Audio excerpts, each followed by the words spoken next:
Son las 7:37. Saludamos al economista Osvaldo Erazo, él es director ejecutivo de la Cámara Nacional de Distribuidores de Petróleo.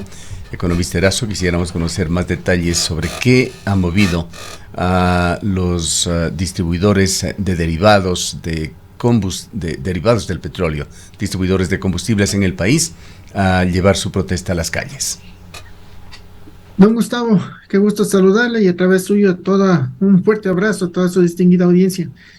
El día de ayer en la Plaza Grande se concentraron representantes de los distribuidores de varias provincias, estuvieron prácticamente de todas las provincias, y el reclamo es principalmente por 3 puntos. Hay muchos reclamos, ¿no es cierto? Hay muchos problemas en cada ciudad.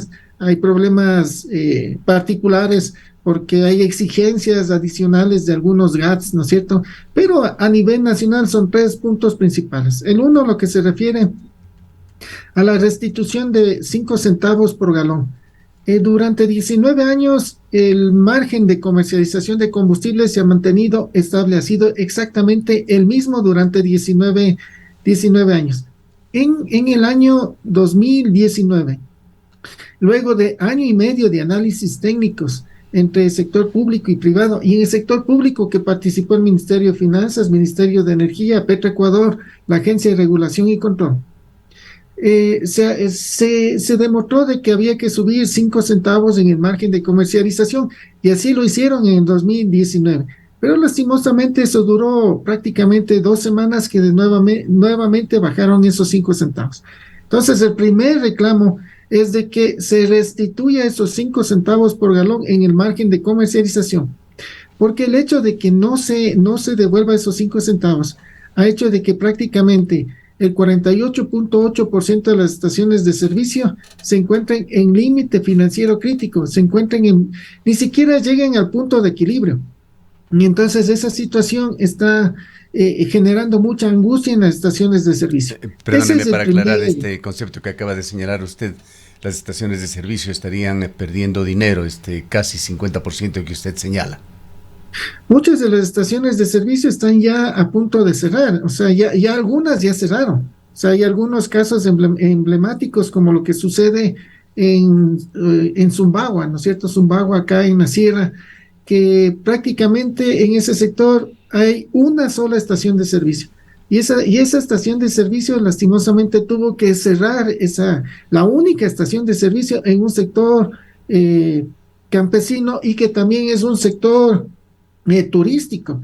Entonces, el Estado es el que está haciéndose cargo de la entrega del combustible, pero no a través de una estación de servicio. O sea, son situaciones que se están dando en Manta, que se está repitiendo en Riobamba, en el norte de Quito.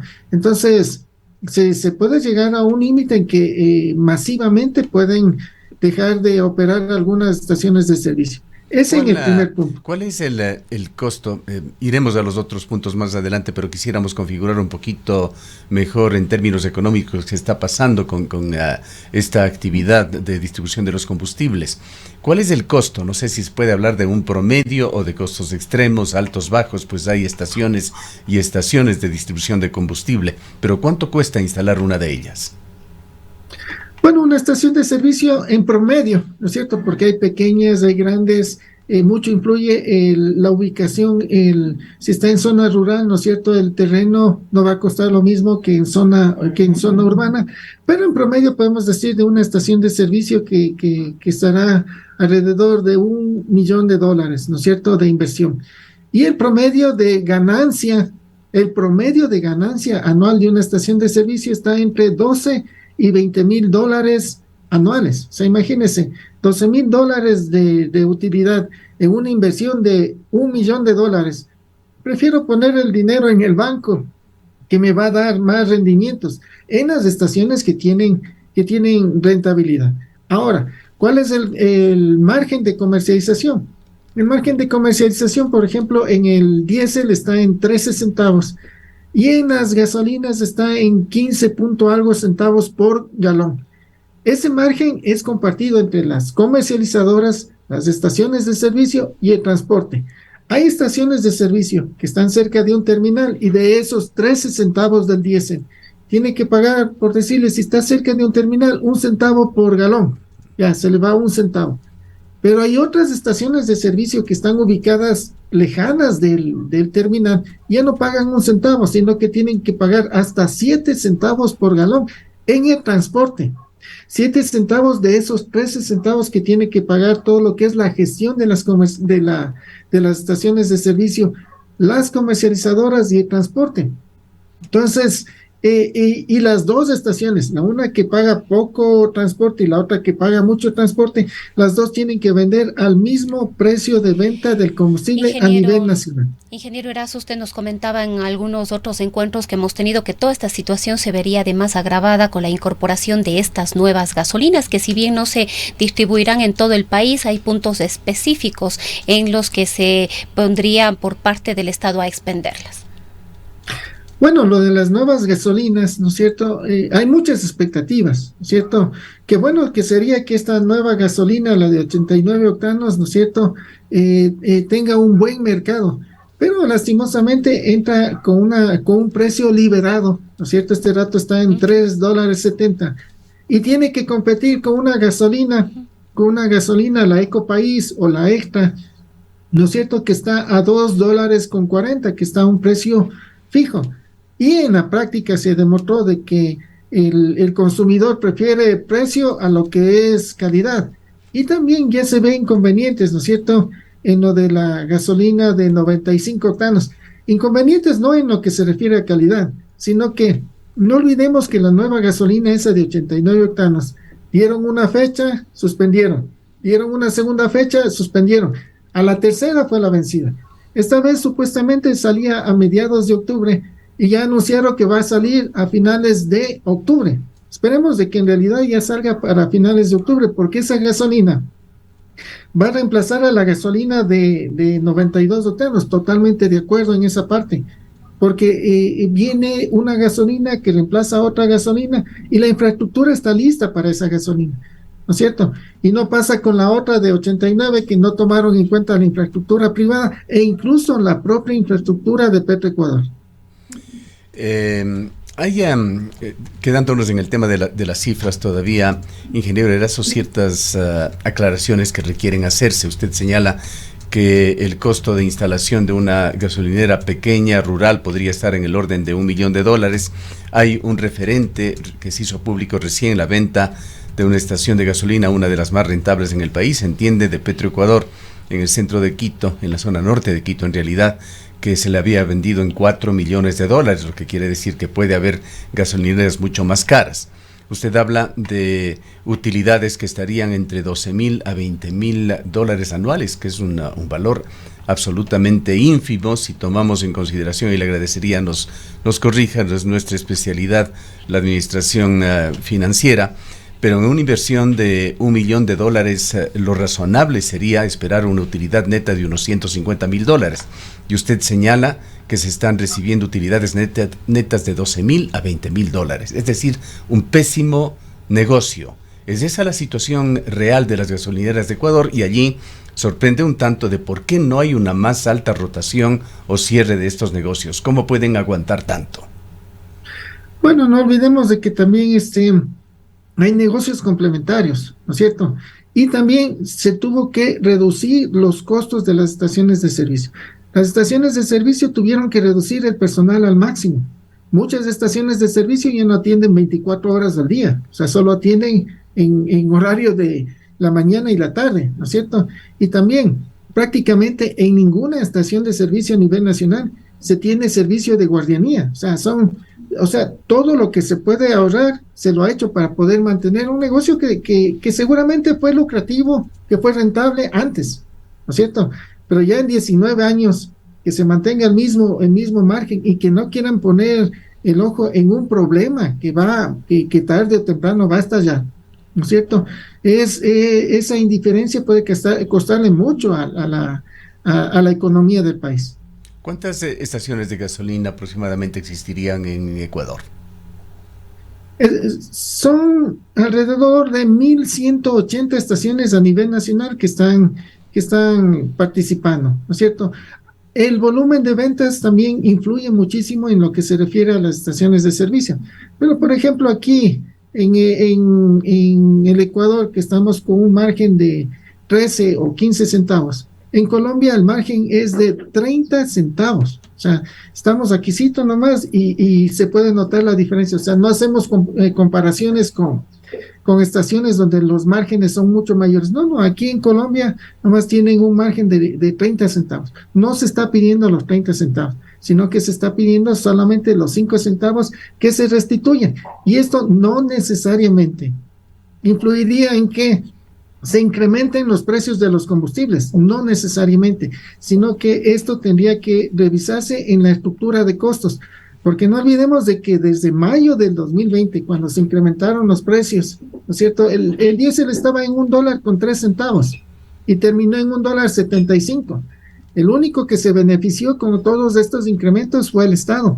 Y esos ahorros en subsidios le generaron al Estado un ahorro de más o menos 2.000 millones de dólares anuales. Ingeniero Erazo, otra de las peticiones es que no exista esta doble retención del impuesto al valor agregado del IVA. Explíquenos, por favor.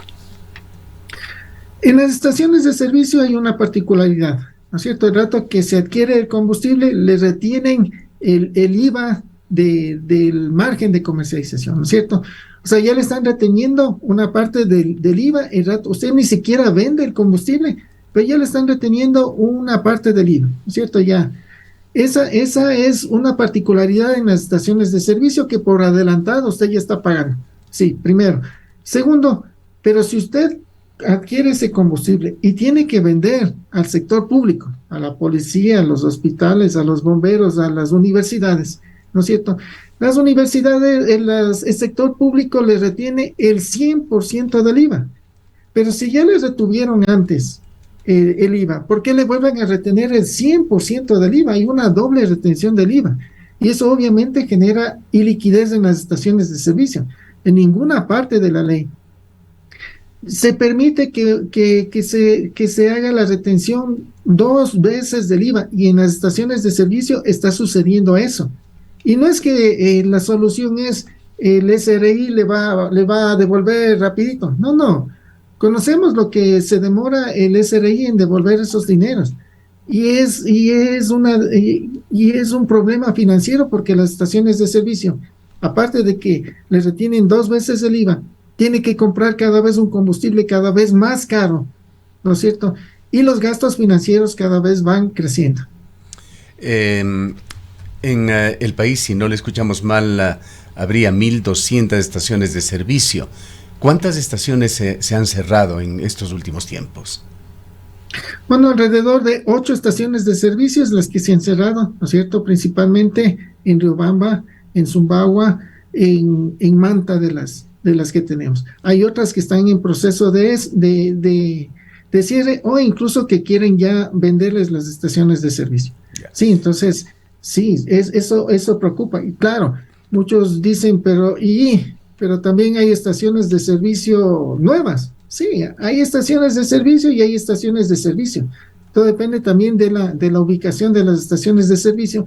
Y una de las distorsiones que se producen en la distribución de combustibles es lo que se refiere a esto de los subsidios y del transporte también, porque no olvidemos de que el Estado ya se hace cargo del transporte de los combustibles, se hace cargo del transporte de los combustibles para la provincia de Morona, Santiago. A ver, si el Estado se hace cargo del transporte de los combustibles de las estaciones en Morona, Santiago, ¿por qué a unas sí, por qué a otras no? ¿No es cierto? O sea, todo tiene que ser medido con la misma vara. Economista Erazo, ahora en una ocasión pasada conversamos con usted sobre el papel que están jugando en Ecuador las concesionarias, estas empresas, no sé si es la figura, una franquicia que dan para que cada estación de combustibles funcione como Primax, Móvil o cualquiera de estas marcas. Si no recordamos mal, nos había señalado usted que estas estaciones se benefician con 10 centavos por galón. Quisiéramos primero ratificar esa cifra y luego saber cómo se está enfocando este tema cuando en Ecuador se está en un tira y ala, incluso determinándose ciertas políticas de Estado en las mesas de diálogo. Una de las mesas, quizá la principal, es la número 1, de hecho, es la de focalización del subsidio de los combustibles, y allí se está en una especie de regateo, tratando de encontrar fórmulas que permitan focalizar de una mejor manera el subsidio en Ecuador para que no se beneficien los sectores que no deben hacerlo y sí los sectores más desprotegidos. Cuéntenos nuevamente sobre el papel de estas empresas internacionales que entendemos sí tienen un pingüe negocio o un muy buen negocio, por usar un mejor calificativo, en Ecuador. Bueno, hay dos preguntas principales que usted me hace este momento. La primera, tenemos que explicar, por ejemplo, cómo funciona la cadena de valor, ¿no es cierto? Petroecuador es el abastecedor de combustibles. Como Petroecuador entrega los combustibles a las comercializadoras, ¿no es cierto? Hay 17 comercializadoras en el país, 17 marcas, ¿no es cierto? Y estas marcas tienen en promedio del margen de comercialización, es más o menos, va entre el 10 y el 15% del margen de comercialización que va a las comercializadoras, ¿no es cierto? No es 10 centavos, sino es 10, 15% del margen, ¿no es cierto? Que eso sería lo que tienen las comercializadoras. Y estas a su vez entregan a las estaciones de servicio el combustible, ¿no es cierto? Y cada una de las estaciones de servicio cumple también con lo que se refiere del control de la calidad y de la cantidad que entrega cada una de sus estaciones de servicio, ¿cierto? Bueno, eso, la justificación sobre esto tendrían que hacerle más específicamente las comercializadoras. Pero ellos ahora, no están, más allá de este control que hacen, diríamos que un control de calidad, no están añadiendo ningún valor agregado, aditivos o cualquier cuestión que signifique una mayor calidad de los combustibles que vayan cobijados por sus marcas. Bueno, cada una de sus marcas tiene sus propias estrategias, ¿no es cierto? Cada una de las marcas. No olvidemos de que hay un solo abastecedor de combustible y prácticamente el combustible debería ser estable, ¿no es cierto? O uniforme a nivel nacional de todas las estaciones de servicio, ¿sí? Pero cada una de las estaciones de las comercializadoras tienen principalmente aditivos en la gasolina super, ¿no es cierto? Una gasolina super, que es la que tiene su precio liberado y que se puede pagar un poco más por esa gasolina. Entonces, una pregunta muy directa, economista Erazo. ¿Se justifica esta intermediación aquí en el país? ¿Es necesaria? Vean, me está haciendo unas preguntas difíciles. Bueno, de eso se trata, conversar públicamente y tratar de entender, y así entenderemos de mejor manera las razones de la protesta de ustedes. Bueno, en el año 95, ¿no es cierto?, se implementaron lo de las comercializadoras aquí en el país, y las comercializadoras ayudaron a que se mejore muchísimo en la imagen, en la gestión, ¿no es cierto?, en la distribución de combustibles. Sí, entonces desde el año 95 ellos tienen aquí su presencia. Sí. Claro. Recuerde también aquí un brevísimo paréntesis que se exigía muchas cosas, entonces, entre ellos la calidad de los servicios higiénicos, de servicios para el público, que dejan hoy en día muchísimo que desear en la mayoría de estaciones de combustibles. Todo lo que se refiere de estos gastos de las estaciones de servicio, ¿no es cierto? Todo lo que se refiere a que las estaciones de servicio están obligadas a dar el papel higiénico, el jabón, ¿no es cierto? Tener habilitados los baños, ¿no es cierto?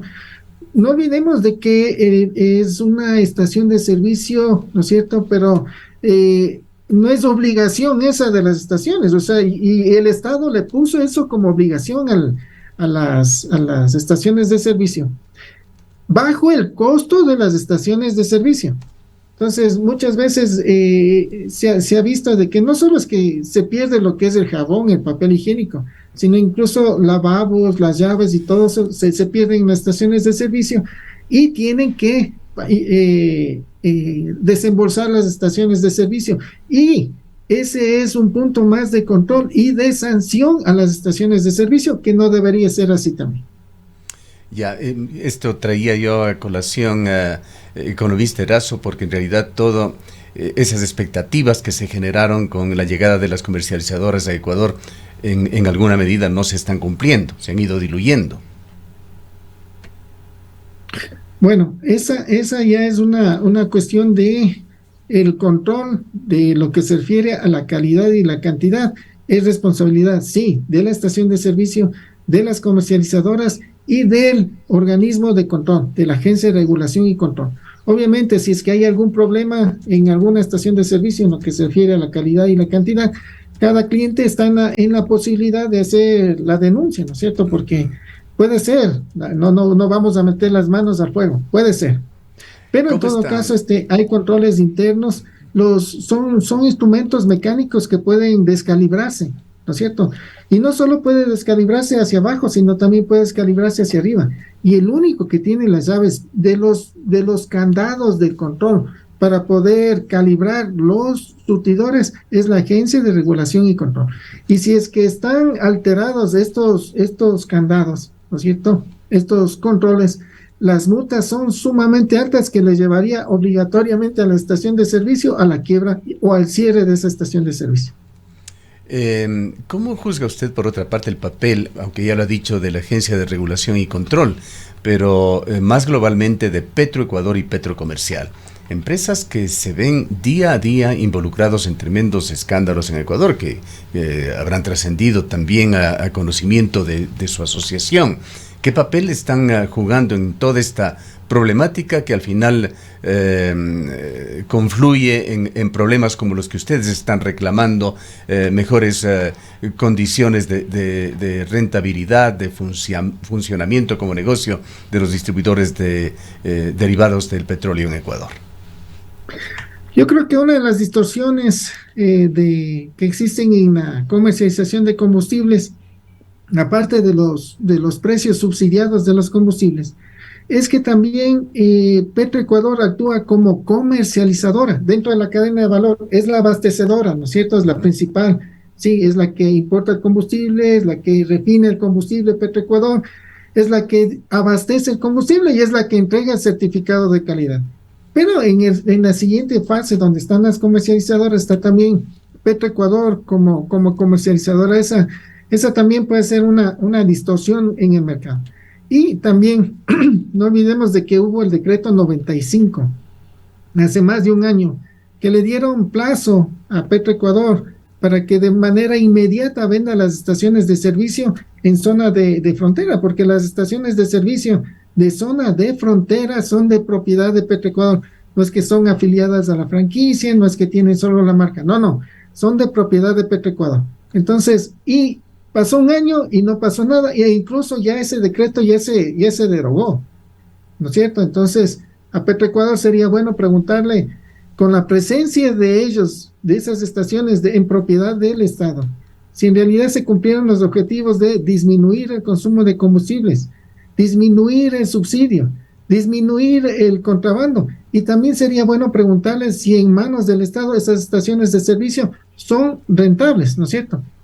Hemos sido críticos también en lo que se refiere a la calidad de los combustibles, sí, porque sobre todo en lo que se refiere a la gasolina súper. En la gasolina súper tenían o tienen como parámetro el precio internacional, cuando el parámetro debería ser la calidad internacional, ¿no es cierto? Entonces hay esa situación en lo que se refiere en lo de la calidad de los combustibles. Y este rato viene una gasolina de 95 octanos, sí, cierto es, tiene con un mayor octanaje, pero tiene, según la norma, máximo 300 partes por millón de azufre, cuando la norma internacional dice máximo 10 partes por millón de azufre. Entonces, hay situaciones que también nosotros hemos criticado, cómo es lo que están calculando la tabla de subsidios, ¿no es cierto? Hace 3 meses, la diferencia entre la gasolina extra y la Ecopaís era de 52 centavos por galón, adicional en la Ecopaís porque tenía un porcentaje mínimo de etanol. Hacemos el reclamo, ¿no es cierto? Y magia, de 52 centavos que fue hace 2 o 3 meses, ahora la diferencia es apenas de 5 centavos. Son 5 centavitos ahora, ¿no es cierto? ¿Cómo lo calcularon? ¿Cómo lo hicieron? No sé. Pero eso lo hicieron a base de un reclamo que lo hicimos nosotros.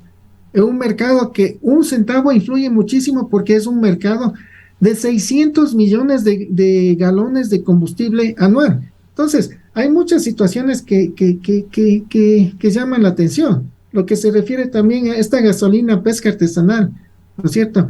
Que está bien que esté subsidiada, ¿no es cierto? Y que este momento le están poniendo el ojo porque supuestamente es el contrabando de este combustible. Sí, hay que ver si es que en realidad hay el combustible, que seguramente sí lo hay, pero no olvidemos de que es gasolina de bajo octano, no es gasolina para lanchas rápidas que necesitan, ¿no es cierto?, para el narcotráfico. Y como es gasolina de bajo octano, en realidad habría que preguntarse si sirve o no sirve esos combustibles como precursores, ¿no es cierto? O sea, hay muchos sectores que tendría que irse analizando por sector, ¿no es cierto?, por segmento de consumo y por producto. Bien, realmente son temas complejos, economista Erazo. En todo caso, aterrizando en lo que es, nuevamente en lo que es la protesta de los distribuidores de combustibles en Ecuador, ¿qué atención aspiran a recibir del gobierno? Y díganos también qué opina de esas fórmulas, en algunos casos bastante enredadas, que hemos escuchado desarrollar, se están ensayando o proponiendo en las mesas de diálogo, con un sistema tan complejo como alguno que lo describía uno de los asesores de las mesas de diálogo. Se estarían generando realmente nuevos hilos de evasión de los sistemas que luego devienen en problemas mayores como el contrabando que usted ha mencionado. Háblenos sobre lo que se está proponiendo en las mesas para focalizar el subsidio, cuán prácticas son, hay realmente posibilidades de que en los 20 días que quedan salga humo blanco, salgan soluciones y definiciones. Bueno, la una en lo que se refiere en el plantón que tuvieron los distribuidores de combustibles el día de ayer en la Plaza Grande. Claro, nuestro interés es reunirnos con el presidente de la República y con los ministros de Energía y de Finanzas, ¿no es cierto? Porque ya hace 3 meses nos reunimos con el ministro de Energía y él nos dijo que le demos un plazo de 3 meses para empezar a dar una solución gradual a la situación de la distribución de combustibles. Pasaron 3 meses y nada, y más bien después de esos 3 meses tuvimos reuniones con asesores que, si bien es cierto, son técnicos y entienden la situación, pero no son quienes toman las decisiones. Ayer tuvimos reuniones en el Ministerio de Gobierno y se coordinó una reunión para el próximo martes en la cual van a estar los directivos de la Cámara Nacional de Distribuidores de Combustibles, de la CANDEPE, con el ministro de Energía y con el ministro de Finanzas, porque el ministro de Finanzas a la final es el que da el visto bueno del sí o el no. Entonces, eso está programado para el próximo martes. Y en lo que se refiere a lo de las mesas de focalización de subsidios, estamos totalmente de acuerdo de que se debe focalizar los subsidios de los combustibles. No se puede seguir manteniendo un subsidio universal, ¿no es cierto? Y durante todo el tiempo. 47 años de subsidios, ¿no es cierto?, que está afectando a las finanzas del país y que no está beneficiando necesariamente a quienes lo necesitan, ¿sí? Entonces, totalmente de acuerdo de que se focalice. En la forma como se quiere focalizar es lo que tenemos nosotros, nuestros reparos. Creemos de que lo más fácil es a través de una tarjeta de débito, ¿no es cierto?, en la cual se asigne a cada uno de los beneficiarios. De los más diversos atributos para los potenciales consumidores que van a terminar, si las cosas siguen así, en un sistema sumamente enredado de difícil aplicación.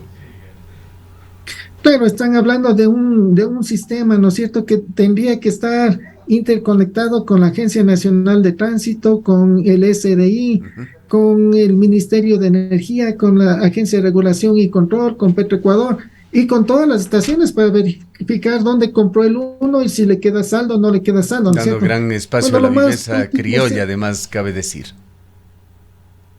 Con una tarjeta de débito, en cambio, eso ya es lo más factible, lo más rápido. Le asignan a cada uno al uno $5, $10, $20, y esos son valores recargables. Y las estaciones de servicio tendrían que manejarse con un solo precio, ¿no es cierto? Pero si es que se focaliza el precio de los combustibles, se debería focalizar tomando en cuenta el precio real. No se puede focalizar a un combustible que ya está subsidiado. Bien. Le agradecemos, economista Erazo, y continuaremos atentos a este complejo tema que tiene que ver, como señalábamos, incluso con las mesas de diálogo y hasta políticas de Estado que se están discutiendo, así como al reclamo concreto que ustedes han presentado el día de ayer. Gracias por acompañarnos. Muchas gracias por la invitación. Declaraciones del economista Osvaldo Erazo, él es director ejecutivo de la Cámara Nacional de Distribuidores de Derivados del Petróleo. Son las 8:07 minutos. Reactivamos tus sueños. Es momento